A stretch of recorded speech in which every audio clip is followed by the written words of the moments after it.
So Keir Starmer started to undo some of the Brexit damage, and the right-wing media and stubborn Brexiteers are screaming betrayal, sell out, surrender. We're not at war with them, you idiots.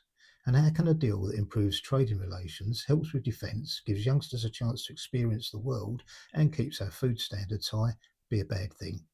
The Tories and Reform Party Limited are focusing on the effect the deal will have on the British fishing industry, an industry the Tories absolutely decimated, even though its overall value to the UK is minimal. Boris was dragged out to say the fishing deal that he said was the best when he signed it was now the worst deal, now Starmer's extended it. And what did frog-faced fascist fucker Farage have to say about it in Parliament? Nothing, because he couldn't even be asked to turn up.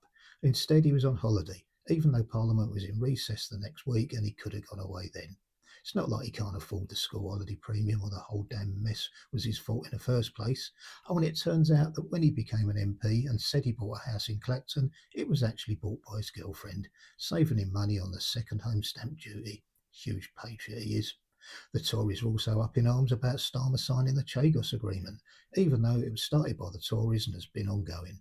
The agreement was welcomed by allies including NATO, and only Russia, China and Iran were against it, along of course with Kemi Badenoch, who as someone posted will criticise Labour for putting undertakers out of business if they came up with a cure for cancer. And no surprise, Nigel Farage, who's not a Russian shill, honest gov. It's the same with Labour's recent announcement that prisoners will get early release, a situation entirely created by the Tories, who were in power for 14 years, in which time they created just 500 prison spaces. As well as totally breaking the justice system from the police through to the courts, the prisons themselves, and its subsequent patrol sector, and their austerity measures. And now Labour look like they're going to U-turn on the winter fuel allowance. I'm glad they are. It's ridiculous the way announced and implemented it. But I'm glad we've got a government who recognises public unhappiness and acts on it rather than just carry on with a policy based purely on political ideology. Although it looks like they're now making the same mistake with action on child poverty. Fuck me, when will they learn?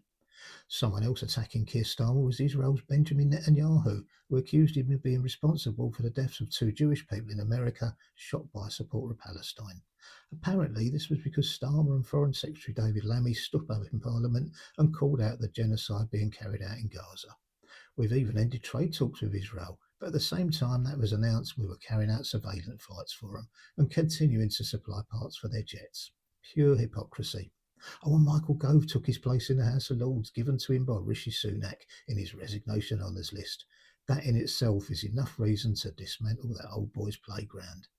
But the week ended with a great British strike, where literally dozens of right-wingers draped with Union Jacks turned down in cities around the country, mainly faced off by higher numbers of anti-fascists, calling for Keir Starmer to hold an election, showing just how thick these people are, when whether you like it or not, Labour in power for another 4 years. But wait, late news, but Farage is back from holiday and committed to scrapping the two-child benefit cap and reinstating winter fuel payments in full. Obviously with no plan whatsoever, but getting plenty of coverage. If you enjoyed this video, a like or share would be appreciated. Want to see more? Why not subscribe? Comments welcome.